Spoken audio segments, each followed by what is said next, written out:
रीति के अनुसार एक और बार हम परमेश्वर को पहली भांति समझते हुए आराधना में जाएंगे।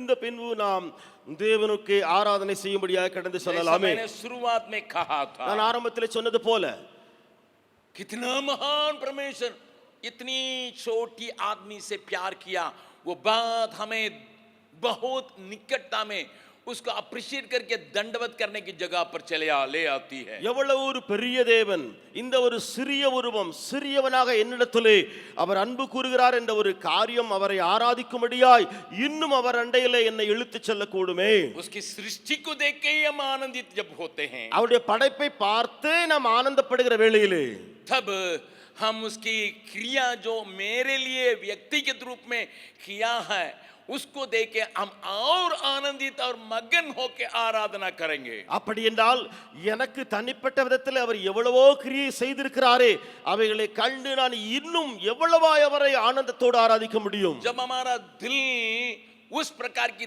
धन्यवाद से भर जाता है, நம்முடைய உள்ளம் எப்பொழுது இப்படிப்பட்ட நன்றியோடு நிரம்பி விடுகிறதோ तब जो है हम कुलकुलाने की बातों से बिल्कुल छुटकारा पाएंगे. அப்பொழுது நாம் முறுமுறுக்கிற அந்த காரியத்திலிருந்து முழுவதுமாய் விடுதலை பெற்றிருப்போம்.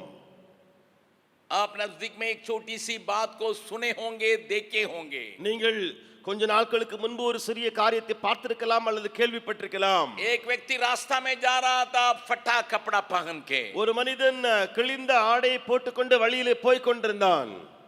उसने देखा एक बहुत कोट सूट टाई पहना हुआ एक व्यक्ति को. அவன் பார்த்தான் நன்றாய் கோட் சூட் போட்டிருக்கிற ஒரு மனிதனை. उसने कहा इसके पास इतना पैसा है, कोट सूट के साथ जाता है, मेरे पास नहीं है, मैं फटा कपड़ा पहना हूं. அவன் நினைத்தான் நானோ கிழிந்த ஆடையை போட்டுக்கொண்டிருக்கிற வேளையிலே இவனிடத்தில் எவ்வளவோ பணம் இருக்கிறது, அவன் கோட் சூட் போட்டுக்கொண்டு போகிறானே. थोड़ा दूर जाने के बाद கொஞ்ச தூரம் போன பின்பு उसने दो बच्चों को देखा. ரெண்டு பிள்ளைகளை இவன் கண்டான். एक 8 साल का, एक 6 साल का. ஒன்று 8 வயது உடையது, இன்னொன்று 6 வயது உடைய பிள்ளை. दोनों को कपड़ा ही नहीं है. ரெண்டு பேருக்கும் ஆடையே இல்லை உடம்பிலே. ठंडी हवा बह रही थी குளிர்ந்த காற்றடிக்கிற வேளை. और ये फटा कपड़ा था जरूर पहना था, இவர் கிழிந்த ஆடை உடுத்திக் கொண்டிருக்கிற வேளையிலே लेकिन अपना तन को उसने उड़ा के रखा था.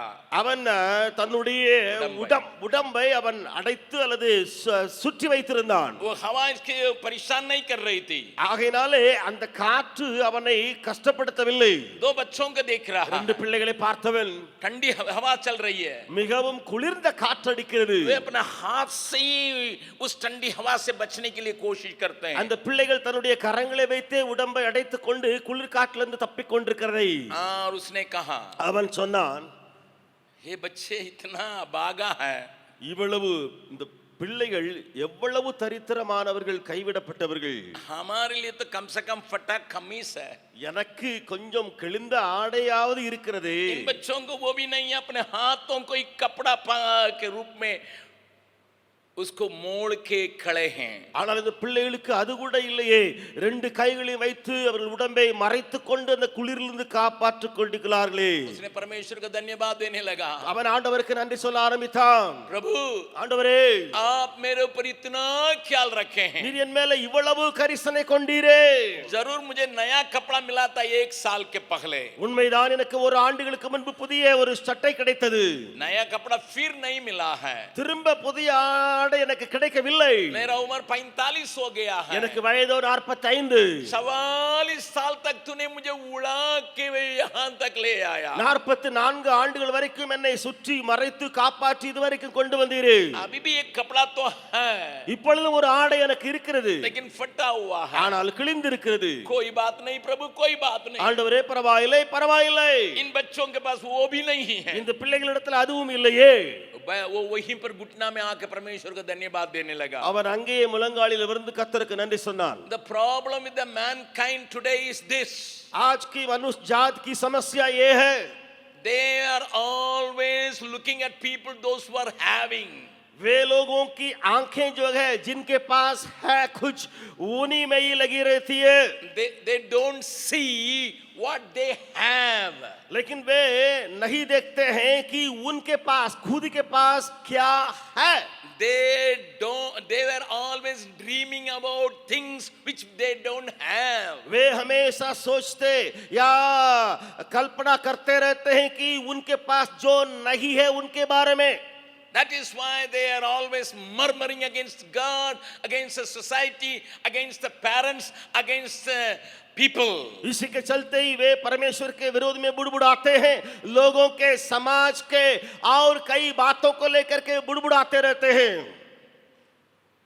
पैदल चलने वाला साइकिल में चलने वाला से जलन करता है। நடக்கிறவன் சைக்கிள்ல போறவரை பார்த்து பொறாமை கொள்ளுகிறான்। साइकिल में चलने वाला मोटरसाइकिल में जाने वालों से जलन करता है। சைக்கிள்ல போறவன் மோட்டார் பைக் வச்சிருக்கன பார்த்து எரிகிறான்। मोटरसाइकिल में जाने वाला चार पहिया का गाड़ी जो जिसके पास नया है उसको जलन करता है। பைக்ல போறவன் கார்ல போறவன் அவனை பார்த்துக்கிட்டு பொறாமைப்படுறான்। चार पहिया में गाड़ी में जाने वाला ये कहता हमारा तो एसी नहीं है, इसका एसी है।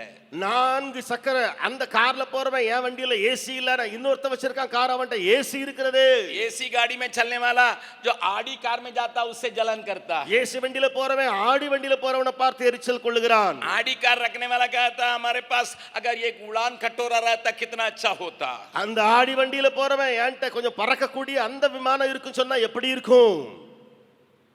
मनुष्य दूसरी की बातों को देख के குள்குளாத்தா जिंदगी भर குள்குளாத்தா है। மனிதனோ பிறனுடைய காரியங்களையோ பொருளையோ கண்டு முறுமுறுத்து முறுமுறுத்து வாழ்க்கை முழுவதும் முறுமுறுக்கிறான்। He doesn't understand my God is a provider. वो नहीं समझता कि मेरा परमेश्वर मुझे प्रबंध करने वाला है। मैं एक और बार खाने के लिए चाहता हूँ। இன்னொரு முறை நான் சொல்ல விரும்புகிறேன்। Listen to me very carefully. मेरी बात पर बड़ी ध्यान दे। My God is a provider. मेरा परमेश्वर देने वाला है। हाँ, पर हम जानते हैं इब्राहिम ने इस नाम को प्रभु के लिए दिया। நீங்களும் நானும் அறிந்திருக்கிற பொழுது ஆபிரகாம் இந்த பெயரை ஆண்டவருக்காக வைத்தான்। यहोवा ईरे। यहोवा ईरे इसका मतलब परमेश्वर तू प्रोवाइड करने वाला, इंतजाम करने वाला है। அதனுடைய அர்த்தம் என்னவென்று சொன்னால் கர்த்தருடைய பர்வதத்திலே பார்த்து கொள்ளப்படும் ஆண்டவரே நீரே எனக்கு தருகிறவர்। हाथ में कोई मेड़ या बकरी है नहीं। கையிலே ஒரு ஆட்டுக்குட்டியோ அல்லது வேறு ஒன்றுமே என்னிடத்துல இல்லை। पहाड़ पर चढ़ रहा है, மலையில ஏறி கொண்டிருக்கிறான்। उसको मालूम है बेटा कोई मुझे बलिदान देना है। அவனுக்கு தெரியும் மகனை தான் பலியாய் செலுத்த வேண்டும்। But he never bothers. लेकिन वो चिंता नहीं कर रहा। He could see beyond his need the provider. वो अपने जरूरतों को पार करके देखता है कि देने वाला परमेश्वर को। Nothing moved him. और कोई भी बात उसे हिला उलाया नहीं। Nothing moved him.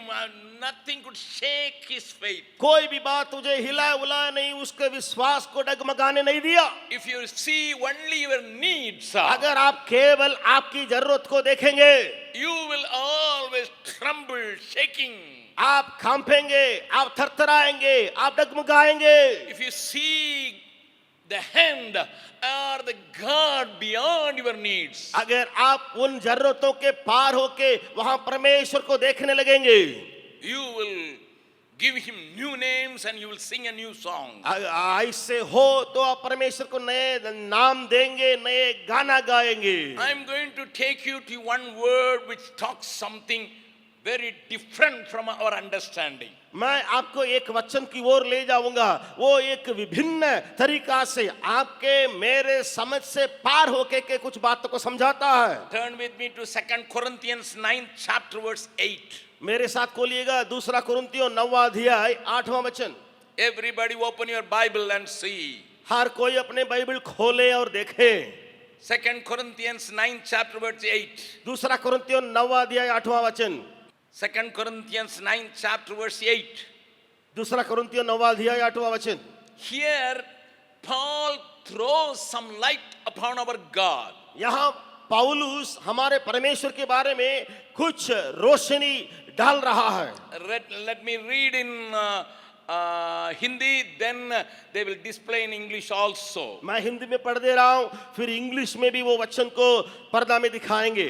परमेश्वर सब प्रकार का अनुग्रह तुम्हें बहुताय से दे सकता है, जिससे हर बात में और हर समय सब कुछ जो तुम्हें आवश्यक हो तुम्हारे पास रहे, और हर एक भले काम के लिए तुम्हारे पास बहुत कुछ हो.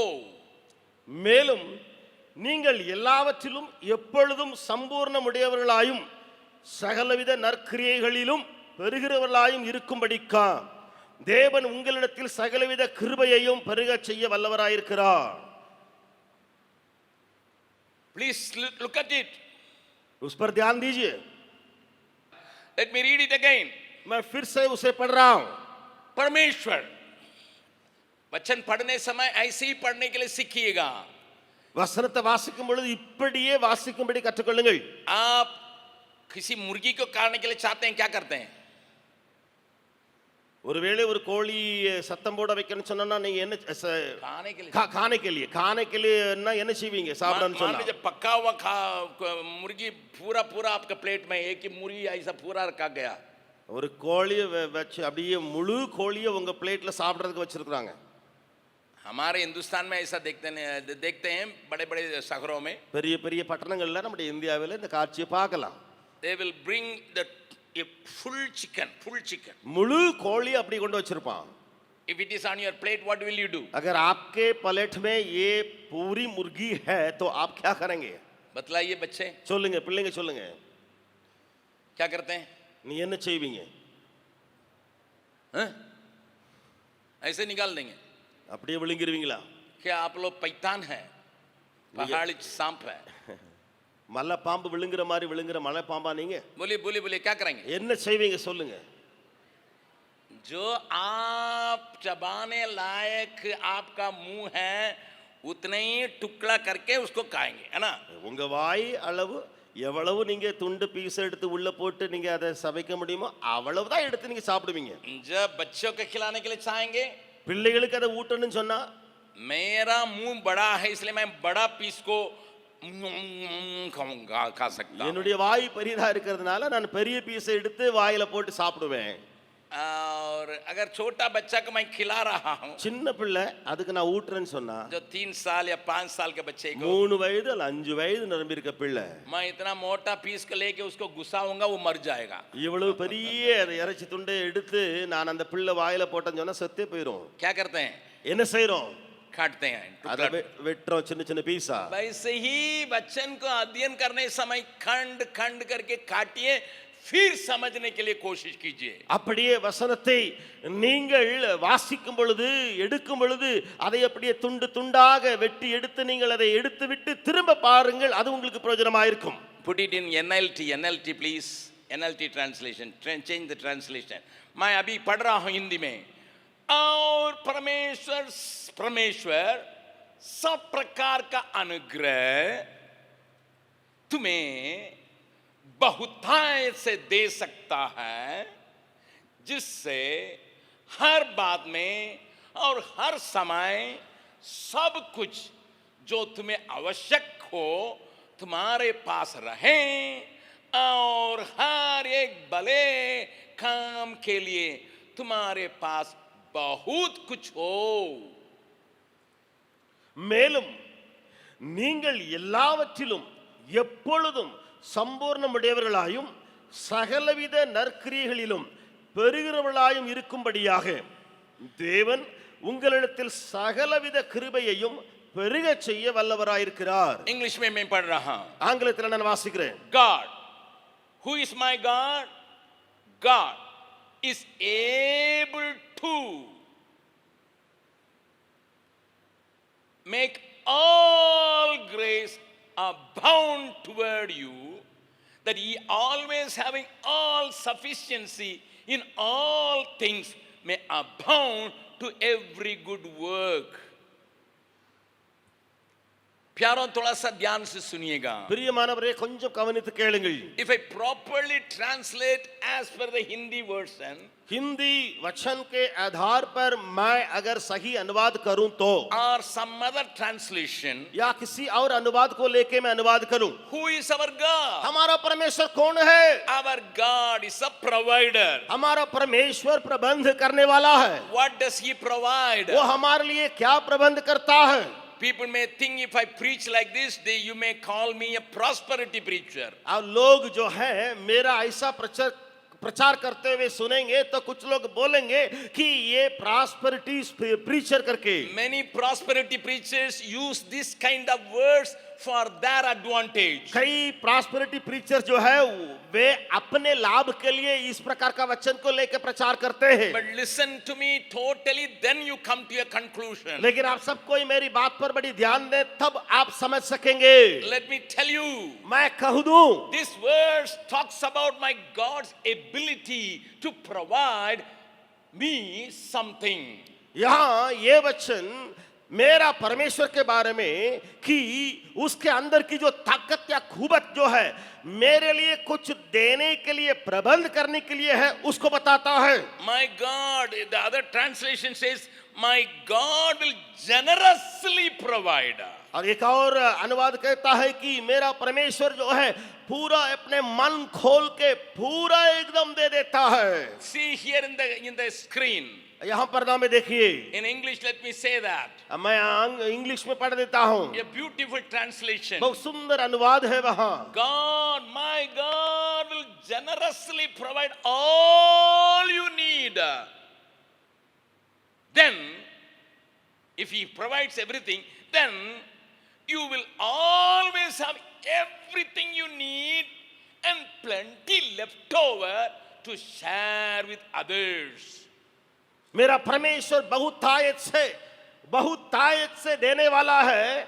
अगर वो ऐसे देता है कि तुम्हारे हर जरूरत पूरा किया जाएगा और बच भी जाएगा कुछ आशीषें, ताकि उन आशीषों को लेकर के आप दूसरों को बांट सके. बगल वाला का हाथ पकड़ के मेरे पीछे पीछे बोलिए, பக்கம் கரங்களை பிடித்து எனக்கு பின்னால பின்னால சொல்லுங்க. तुम्हारा परमेश्वर உன்னுடைய தேவன் इतना तुम्हारे लिए प्रबंध करने वाला है. இவ்வளவாய் உனக்கு அளிக்கிறவர். तुम्हारे आवश्यकताएं, உன்னுடைய தேவைகள் और बची हुई बातें, இன்னும் மீதமாய் இருக்கிற காரியங்கள் बहुतों को बांटने लायक பிறருக்கு பகிர்ந்து கொடுக்கும்படியாக उतना इंतजाम कर सकता है. அவ்வளவாய் தருகிறவராய் இருக்கிறார். कितने लोग विश्वास करते हैं? எத்தனை பேர் விசுவாசிக்கிறீர்கள்? जब आप विश्वास करते हैं हालेलुया बोलिए. விசுவாசிக்கிற ஹalleluya சொல்லலாம். इतने ही में இவ்வளவுதானா? एक जोरदार இன்னும் பலவான ஒரு ஹalleluya. हालेलुया. ஹalleluya. See, I have a God. मेरे पास एक परमेश्वर है. He is my father. वो मेरा पिता है. मेरा बाप है. என்னுடைய பிதாவா இருக்கிறார். What is he? वो कौन है? I have lot of needs. मेरे पास कई जरूरतें हैं. But he provide all needs. और वो सारी जरूरतों को मेरे लिए पूरा कर रहा है. Always. हमेशा के लिए, हमेशा. But not that. लेकिन वहां रुकता नहीं. The intention of provision is this. लेकिन उनको देने का मकसद यही रहा. Listen. सुनिए. Listen, sir. सुनिए. My Tamil Bible says he gives sufficient grace. मेरा तमिल अनुवाद में यूं लिखा है कि वो मेरे लिए पर्याप्त अनुग्रह को देता है. And he increases my grace. और मेरा अनुग्रह को बढ़ा देता है. Grace after grace he provides me. अनुग्रह के ऊपर अनुग्रह मुझे देते रहता है. Sufficiently to meet my needs. मेरे सारे जरूरतों को पर्याप्त पूरा करने के लिए. Not only once. केवल एक बार नहीं. But always. हमेशा ये करता है.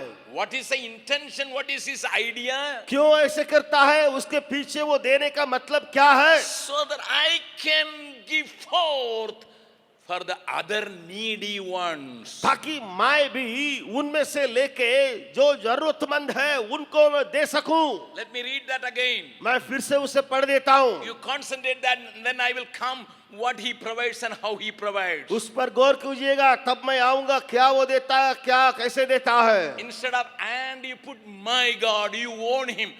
My God will generously provide all I need. Then I will always have everything I need and plenty left over to share with others plentifully. यहाँ गॉड के पहले, परमेश्वर के पहले मेरा परमेश्वर करके डाल दीजिएगा। मेरा परमेश्वर मेरा हर जरूरत को पूरा करता है कि वो हमेशा पूरा करता है। कैसे कि दूसरों को भी देने लायक मेरे जरूरत को पूरा करता है।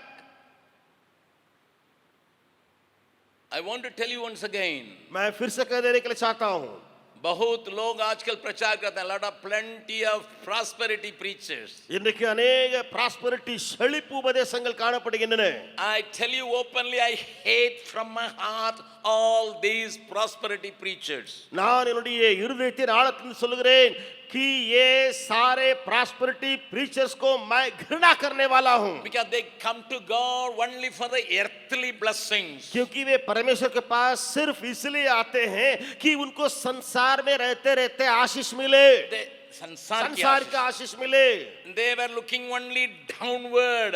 वे केवल नीचे के ओर ताकते हैं। They are looking for only the temporary blessings. वो जो है टेम्पररी आशीष है, जो स्थायी नहीं है, उसकी ओर ताकते। But I am not seeking God for this temporary world, temporary blessing. लेकिन मैं मेरा परमेश्वर को ये टेम्पररी आशीष के लिए, टेम्पररी बातों के लिए नहीं देखता हूँ। I seek God for the eternity and eternal need and eternal plentifulness. मैं अनंत काल के आशीष के लिए, अनंत काल की भरपूरी के लिए मेरे परमेश्वर की ओर ताकता हूँ। ध्यान से सुनिए, नंदाई गवनींगे, ध्यान से सुनिए। नंदाई गवनींगे। ये बातें खाने के बाद कल खोजिएगा, नहीं मिलेगा। இந்த காரியம் சாப்பிட்ட பின்பு நாளைக்கு தேடினா கிடைக்காது। मान लीजिए बहुत अच्छे जलेबी किसी ने दिया या गुलाब जामुन दिया है, வைத்துக் கொள்ளுங்க, நல்ல சூப்பரான நல்ல டேஸ்டான குலாப் ஜாமுனோ அல்லது ஜிலேபியோ யாரோ கொடுத்திருக்காங்க। मुझे बहुत पसंद है, எனக்கு ரொம்ப பிடித்தமான உணவு அது। देखने के लिए देखने समय खाने का मन करता है பார்க்கும்போதே சாப்பிடணும்னு ஆசையா இருக்குது। और बहुत मुलायम बना हुआ है। ரொம்ப சாஃப்ட்டா இருக்கிற அந்த பண்டம், कब तक वो गुलाब जामुन रहेगा? அந்த குலாப் ஜாமுன் எப்போ வரைக்கும் இருக்கும்? बोलिए, எது வரைக்கும் அது அப்படி இருக்கும்? बच्चे बोलिए, जवान बोलिए, कब तक वो गुलाब जामुन रहेगा? जब तक मुंह में नहीं डालते तब तक। வாயில போடுற வரைக்கும் அந்த குலாப் ஜாமுன் அங்க அப்படியே இருக்கும்। मुंह में डालने के बाद அது வாயில போட்ட பின்பு கொஞ்சம் கடிச்ச பிறகு चबा दीजिएगा। கொஞ்சம் அதை கடிச்சிட்டீங்க நீங்க, आपका बेटा दौड़ के आ रहा है, உங்க பையன் ஓடி ஓடி வந்துட்டாங்க, पापा हमको भी दीजिए ना, गुलाब जामुन दीजिएगा। அப்பா எனக்கும் அந்த குலாப் ஜாமுன் தாங்களே। तुरंत उसको गुलाब जामुन निकाल दीजिएगा या कुछ और निकालिएगा? நீங்க அந்த குலாப் ஜாமுனை வாயிலிருந்து எடுக்கும் பொழுது அத மாதிரி எடுப்பீங்களா, வேற என்னத்த ஒண்ணு எடுப்பீங்களா? अरे ये देखी हुई आशीष इतनी ही है, ये பார்க்கக்கூடிய ஆசீர்வாதம் இவ்வளவுதான் அதுக்கு மதிப்பு। 2 इंच तक ही वो गुलाब जामुन है, भीतर चला गया तो अगर यहां से यहां चला गया तो उल्टी की जगह आप कहेंगे अरे कितना लाओ लाओ लाओ डट्टा लाओ दो, क्योंकि उल्टी होने के बाद गुलाब जामुन जो भीतर गया था गाने लायक था, लेकिन वहां से बाहर आ गया तो उल्टी हो गया, लोग आप नाक पकड़ेंगे।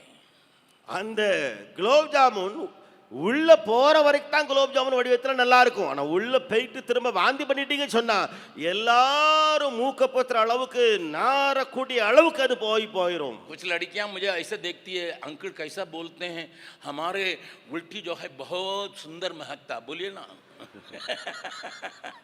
मैं सुंदर बाहर जैसा हूं ऐसे ही मेरा उल्टी भी बहुत बहुत बहुत शानदार है, ऐसा बोलने वाले हैं यहाँ?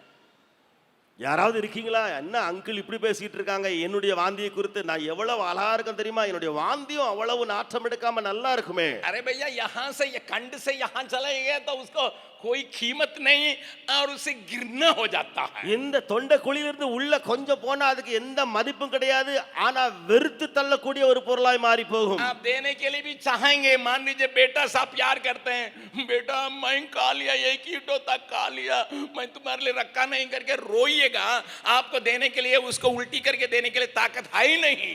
ஒருவேளை நீங்க மகனை பார்த்து ஒண்ணுதாமா வச்சிருந்தேன், நான் உள்ள வச்சிருக்கிறேன் சொல்லி அதை நீங்கள் வாந்தி பண்ணக்கூடிய அளவுக்கு அது போனா கூட அதுல ஒரு சக்தியும் இதுல உங்களுக்கு இருக்காது. ஆனால் मेरा प्रभु क्या प्रोवाइड करता है? என்னுடைய தேவன் எனக்கு என்னெல்லாம் தருகிறார்?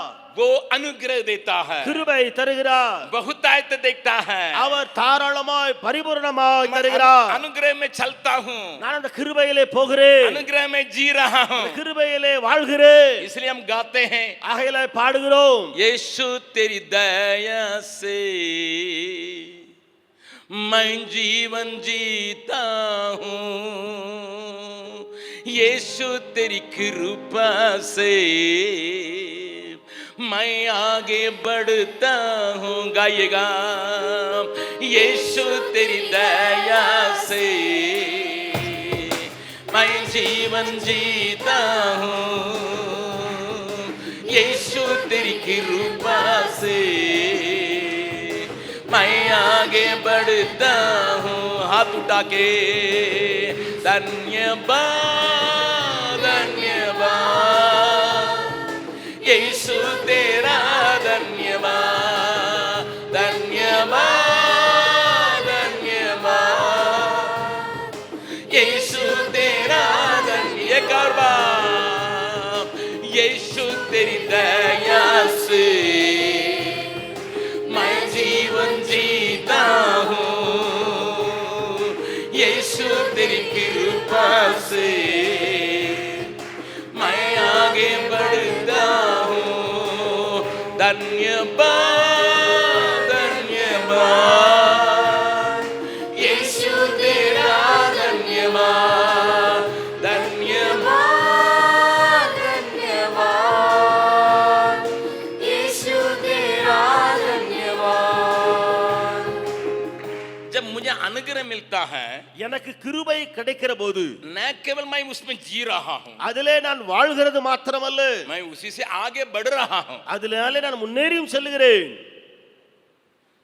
But परंतु 2 Corinthians 9:8 says, दूसरा कुरिन्थियों 9 8वां वचन यूं कहता है, not only I enjoy the grace, ना केवल मैं उस अनुग्रह का मजा लेता हूँ, I share the grace with somebody. मैं उस अनुग्रह को किसी और को भी दे देता हूँ. That is my God. वही मेरा परमेश्वर है. What I need from God, मैं परमेश्वर से जो चाहिए,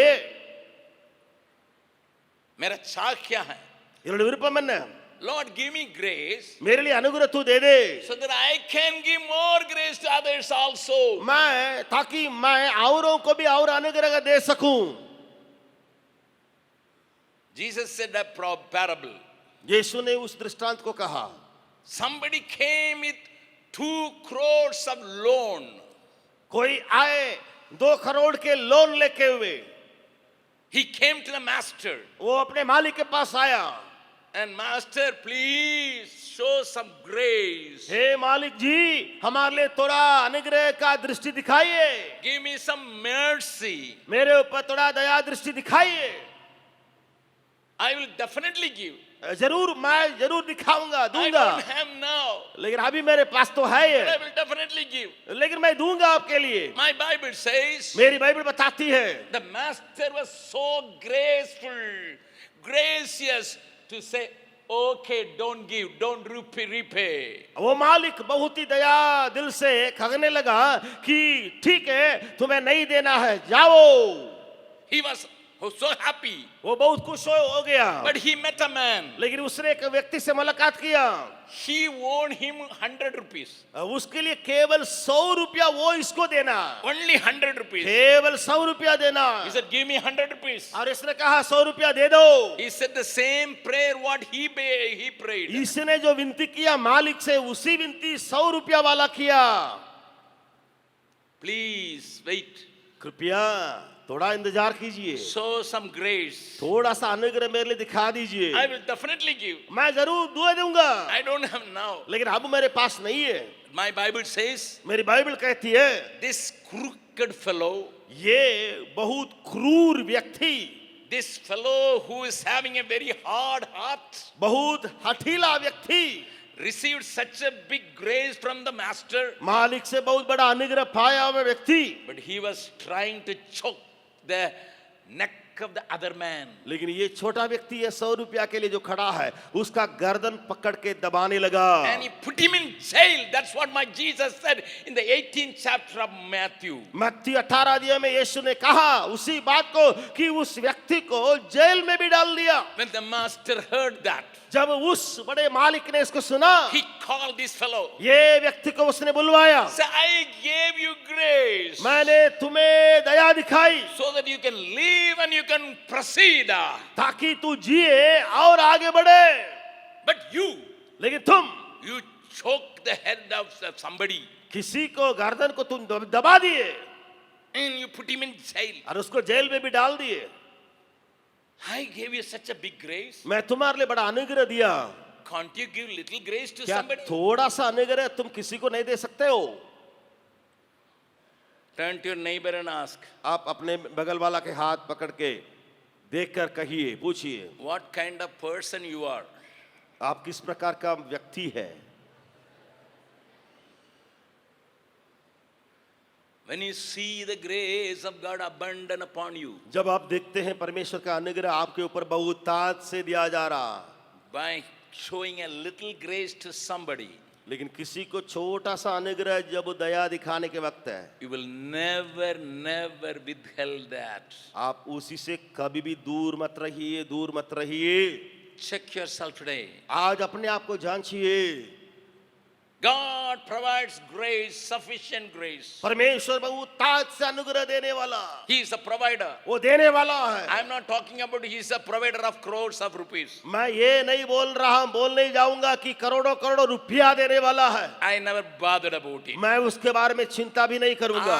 I look for more grace and more grace and more grace. I come to God who is a provider of grace. मैं परमेश्वर से इसलिए आता हूँ जो और अनुग्रह है, और अनुग्रह देने वाला परमेश्वर है। Then I enjoy that grace. फिर उस अनुग्रह को मैं अपने एंजॉय करता हूँ, I live on that grace. मैं उस अनुग्रह के ऊपर जीता हूँ, And I will proceed and go progress in the grace. उसी अनुग्रह में आगे बढ़ता चलता रहता हूँ। When somebody comes, लेकिन कोई और आता है, I give the grace. मैं उस अनुग्रह को उसी को दे देता I हूँ, share the grace. उस अनुग्रह को बांट देता हूँ। That is what the exact meaning of this verse. वही सही मतलब है इस वचन का। You may wonder आपको ये बात अजीब लगेगा, चकित होगा, how come you interpret like that? आप इस वचन को किस प्रकार इस प्रकार परिभाषा देंगे? I will show you. मैं आपको दिखाऊंगा। Turn to me 2 Corinthians 8th chapter आप दूसरा कुरिन्थियों 8वां अध्याय को खोलिए, and first verse. पहला वचन। 2 Corinthians 8th chapter verse 1. अब हे भाइयों, हम तुम्हें परमेश्वर के उस अनुग्रह का समाचार देते हैं जो मकदोनिया के कलीसियाओं पर हुआ है। அன்றியும் சகோதரரே, மக்கதோனியா நாட்டு சபைகளுக்கு தேவன் அளித்த கிருபையை உங்களுக்கு அறிவிக்கிறோம்। See the verses.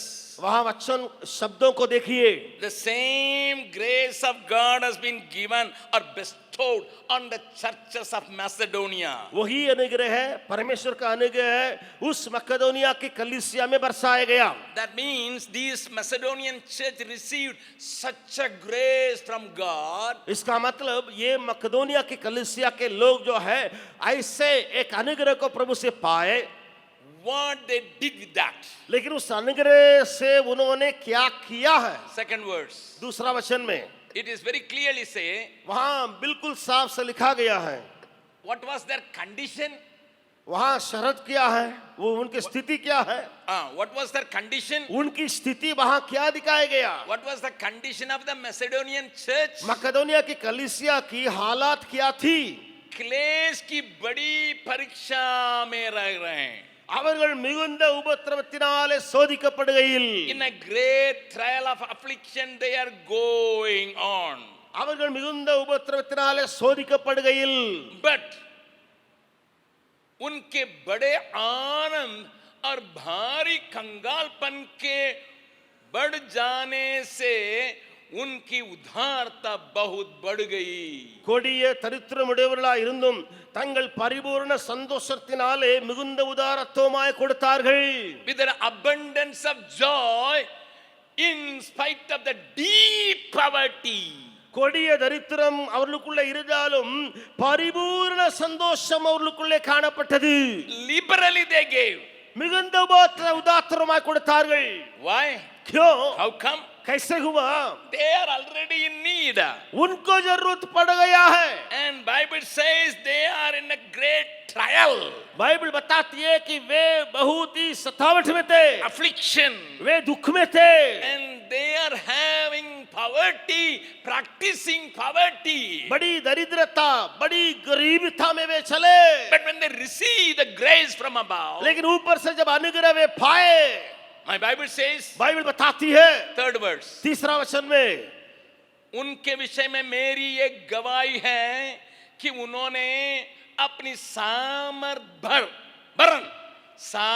से भी बाहर मन से दिया. மேலும் அவர்கள் தங்கள் திராணிக்கு தக்கதாயும் தங்கள் திராணிக்கு மிஞ்சியும் கொடுக்க தாங்களே மனதுள்ளா என்பதற்கு நான் சாட்சியா இருக்கிறேன். I am the testimony for their giving. मैं उनकी देने की बातों के लिए खुद गवाह हूं. Beyond their power, उनकी ताकत से बढ़ के they gave, उन्होंने दिया, willingly gave. अपनी इच्छा से दिया. Bible doesn't stop there. Bible वहां रुकती नहीं है. Fourth verse, चौथा वचन में my Bible says, बाइबल कहती है they were not only giving, वे ना केवल देने वाले, they were compelling us, वे बहुत ही मना रहे थे किसी को, praying us with much entreaty that we would receive the gift. इन दान में और पवित्र लोगों की सेवा में भागी होने के अनुग्रह के विषय में हमसे बार बार बहुत विनती की. தங்கள் உபகாரத்தையும் பரிசுத்தவான்களுக்கு செய்யப்படும் தர்ம ஊழியத்தின் பங்கையும் நாங்கள் ஏற்றுக்கொள்ளும்படி அவர்கள் எங்களை மிகவும் வேண்டிக் கொண்டார்கள். They were compelling us. वे बहुत ही विनती किए लेने के लिए. Please take it. आप इसे ले लीजिए ना. Please take it. आप इसे ले लीजिए ना. For whom? किसी के लिए, किसके लिए? People in Jerusalem, those who are dying without food. यरूशलेम में जो खाना बिना लोग मर रहा है, उनके लिए ये दिया जा रहा है. They voluntarily gave. वे अपनी इच्छा से देने लगे. And they were compelling us, come on, take. वे विनती किए, मनाने लगे कि लेने के लिए उनको. My dear people of God, मेरे परमेश्वर के लोगों, many times we think we are giving much more for God. हम कई बार सोचते हैं प्रभु के लिए हम ज्यादा दे रहे हैं. We always feel that I have given Lord, I have given my family, given up my family. I came all these miles to serve God and I am suffering here. आप सोचे होंगे, आप कहते होंगे मेरे परिवार को मैंने दिया यहाँ सेवकाई में, या उतना दूर से इधर आके मैंने इधर सेवकाई किया, बहुत कुछ मैं दे रहा हूँ, तो भी मैं सतावट दुख में पड़ रहा हूँ. मेरी माँ के खाना को खो के मैं यहाँ आया हूँ. என்னுடைய தாய் என்னுடைய சாப்பாட்டை எல்லாம் தியாகம் பண்ணி இங்க வந்திருக்கிறேன். मेरी सास बहुत सुंदर खाना बनाती है, उसके खाना का छोड़ के मैं आया हूँ. என்னுடைய மாமியார் நல்ல சாப்பாடு செய்ய போடுகிறவர்கள், அவருடைய சாப்பாட்டை எல்லாம் விட்டுட்டு நான் தியாகம் பண்ணி வந்திருக்கிறேன். मेरे मामू वहाँ मंत्रिमंडल में है, उसको छोड़ के मैं यहाँ आया हूँ. என்னுடைய மாமா அங்க மந்திரி மண்டல்ல இருக்கிறாரு, அவரை எல்லாம் விட்டுட்டு நாங்க வந்திருக்கிறேன். Shut. வாய மூடுங்க. Shut. வாய மூடுங்க. See.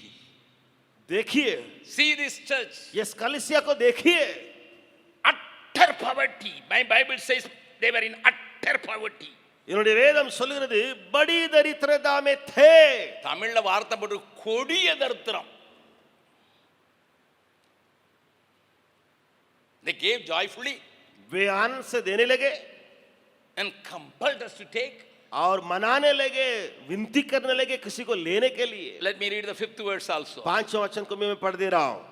जैसे हमने आशा की थी वैसे ही नहीं, वरन उन्होंने प्रभु को फिर परमेश्वर की इच्छा से हमको भी अपने थई दे दिया।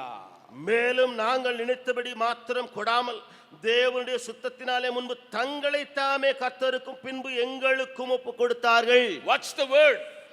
उस वचन पर ध्यान दीजिए, देखिए। First gave themselves, முதலாவது அவர்கள் தங்களை ஒப்பு கொடுத்தார்கள், then their might फिर or their money. उनके दान, उनके पैसा को फिर वो उन्होंने दिया। Turn to your neighbor and ask, பக்கத்துவங்களை பார்த்து நீங்கள் கேட்டு பாருங்கள், can I write your name in Macedonia church place? मकदूनिया की कलीसिया के नाम के बदले में आपका नाम को क्या हम डाल सकते हैं? पूछिए पूछिए, कोई पूछता नहीं है, आप बगल वाला से पूछिए, கேளுங்க கேளுங்க। क्या मकदूनिया का कलीसिया का नाम मिटा के आपका नाम लिख दें?